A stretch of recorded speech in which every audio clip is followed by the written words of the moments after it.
ada 3 saksi. Yang satu saksi programmer IT yang pernah digunakan oleh EDC Cash yang bernama Ari Sandi, yang katanya panggilannya Sandi, ya kan? Ternyata banyak hal kebohongan yang dia buat, ya kan, yang tidak sesuai fakta, sehingga bukan hanya kami, hakim pun juga terpancing emosi dengan jawaban-jawaban dia itu yang tidak sesuai dengan pertanyaan-pertanyaan. Jadi jawaban-jawaban dia itu ngambang dan tidak jelas. Dan jelas-jelas dikatakan bahwa yang memahami program EDC Cash itu bukan AY. Itu dikatakan oleh Zainal Abidin, ahli IT yang kemarin, yang lebih canggih dibandingin yang Sandi ini, ya kan, mengatakan bahwa yang memahami sebelum November, 22 November itu adalah si Ari Sandi, yaitu IT yang pertama. Kemudian diambil alih oleh IT yang kedua, yang mana kenapa diambil alih? Karena pada saat dipegang Ari Sandi itu banyak koin-koin yang jalan sendiri, tidak karu-karuan, jalan sendiri. Maksudnya lari sendiri, otomatis dan sebagainya. Jadi ya banyak yang dirugikan. Jadi ada koin orang terambil dan sebagainya gitu, ya kan? Bahkan ada dikatakan yang ke Agus Utama. Dan itu banyak, yang mana ada tiba-tiba koinnya bertambah tanpa teman-teman Abdurrahman Yusuf, ya kan? Ya, bahwa aplikasi itu Abdurrahman Yusuf tidak paham menurut Zainal Abidin. Jadi yang paham adalah, jadi yang memegang program selama ini kan 3 orang. Pertama adalah Aji Bayu Aji itu, terus diganti Ari Sandi itu sambil dia memperbaiki dan digaji. Kemudian yang terakhir Zainal Abidin, yang bahkan Zainal Abidin katakan bahwa EDC Cash itu mulai tidak jalan itu sekitar bulan Mei 2021, April pada saat awal-awal AY dan yang lain ditahan. Jadi alasan mereka itu September lah dan sebagainya itu tidak benar. Kenapa demikian? Karena faktanya setiap bulan bisa jual beli itu, transaksi itu. Setiap bulan. Bahkan mulai 2019 sampai 2021 bulan Mei April itu masih bisa. Memang agak tersendat-sendat karena ada perubahan sistem. Makanya dari Edinar, kemudian EDC Cash, dari EDC Cash untuk dari wallet itu menjadi EDCCP ya. Sehingga yang tadinya marketnya itu bisa komunikasi transaksi hanya antar member, sekarang menjadi terbuka, bisa kemana saja. Bahkan bisa ke Indodax dan sebagainya gitu. Terkait masa tahanannya Pak Ay itu Pak?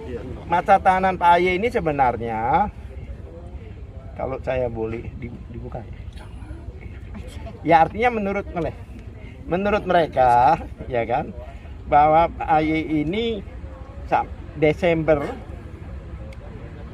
Januari pertengahan Januari itu harus selesai, ya kan. Memang aturannya kalau memang sudah lewat masa tahanan maka dia bebas demi hukum. Bebas demi hukum itu artinya bukan penangguhan dan sebagainya, dia bebas. Walaupun sidang itu tetap berlangsung. Bukannya itu waktu itu pas pertanggal 8 November Pak masuk sidang sini? Enggak, awalnya kan 1 September ya mulainya. September. Enggak, artinya dilimpahkan ke sini kan 1 September. Begitu. Memang ada perpanjangan seperti itu. Seperti itu. Dan saksi yang berikutnya tadi itu adalah yang namanya Roswati Tuti. Ya, ini menarik sekali. Dia bilang dirugikan tapi dia mendapatkan keuntungan. Bagaimana dirugikan kalau dia mendapatkan keuntungan? Ya kan? Bahkan dia bilang bahwa dia mewakili 44 atau berapa orang itu, yaitu mengatakan dirugikan dan melapor menurut dia. Tapi faktanya ya kan, faktanya itu tidak ada orang yang beri kuasa dia untuk melapor. Tidak ada. Ya kan? Banyak yang diklaim seolah-olah di pihak dia. Ya kan? Yang jelas kan seperti kalian tahu bahwa sebagian besar, bahkan dikatakan tadi oleh si Arsandi ya, atau si Dedeng tadi juga katakan bahwa dari 57.000 orang yang melapor adalah 3 orang. Jauh. Ya kan? Bahkan yang sisanya itu mendukung apa? Mendukung Aye dan Suryani. Jalan lagi. Dan supaya apa? Supaya edisi cash ini jalan lagi. Sebenarnya kalau mereka itu ditahan, tapi kalau aplikasi ini tetap jalan, tidak perlu ditahan. Oleh sebab itu kan sekarang ini, ya kan? Kenapa kok para mitra ini protes? Karena aplikasinya berhenti. Tinggal kita cari tahu siapa yang menghentikannya ini, gitu loh. Jadi tidak ada. Apalagi yang Deden barusan itu juga demikian. Dia bilang dia nggak dapat apa-apa. Begitu kita tanya berapa Anda pertama kali apa dia bilang itu rekening saudara berapa, dia bilang sekitar 300 juta lah dia sebagai pensiunan Astra.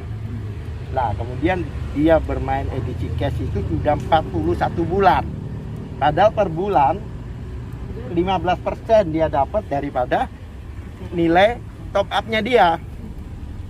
Saya bilang bayangkan aja 41 dengan 15% per bulan, dan dia top up beberapa kali gitu loh. Nah, artinya begini, memang hampir semua ya Pak ya.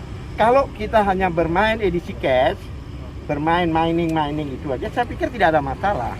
Kebanyakan itu adalah terjerat dengan programnya sendiri yang di luar edisi cash itu. Kayak ada arisan lah ini, padahal itu bukan bagian dari program edisi cash. Oleh sebab itu karena terjerat, aplikasinya juga tidak lancar, sehingga terjadilah orang-orang itu protes, ya kan, protes sehingga mereka tidak sabar, laporlah ke kepolisian. Bayangan mereka kalau lapor ke kepolisian uang balik, ternyata sama pihak penyidik dilarikan ke pencucian uang, ya kan. Oleh sebab itu kami juga akan buktikan bahwa ini tidak bersalah sehingga semuanya akan berjalan normal. Amin. Takbir. Ya. Jumat besok. Jadi kalau menurut saya yang hari ini itu sebenarnya kesimpulannya semua saksi yang dihadirkan itu menguntungkan kita. Amin. Sangat menguntungkan kita. Makanya kami pede banget, dan hari ini adalah terakhir untuk saksi dari JPU. Besok hari Jumat itu mulai dengan ahli, dan ahli itu ada 7 orang. Makanya saya tanya siapa yang akan dihadirkan, katanya mau dipanggil 7-7-nya. Bagaimana mungkin dong ini aja sampai mulai pagi sampai jam 12 ini hanya 2 orang. Makanya saya minta kami diberitahu siapa ahlinya biar kami bisa mempelajari. Karena hanya berjarak 1 hari. Hanya hari Kamis, besok Jumat sidang lagi. Kalau mereka dengan mereka memanggil kan mereka siap, kami lah iya. Oleh sebab itu kami keberatan. Gitu loh. Oleh sebab itu ya kita buktikan, kami juga beberapa orang ahli itu kami kenal, ya kan, dalam arti ya kami tahulah kualitas ahli-ahli itu. Insya Allah argumentasinya kalau memang memberatkan kita bisa patahkan. Kami butuh doa dan dukungan.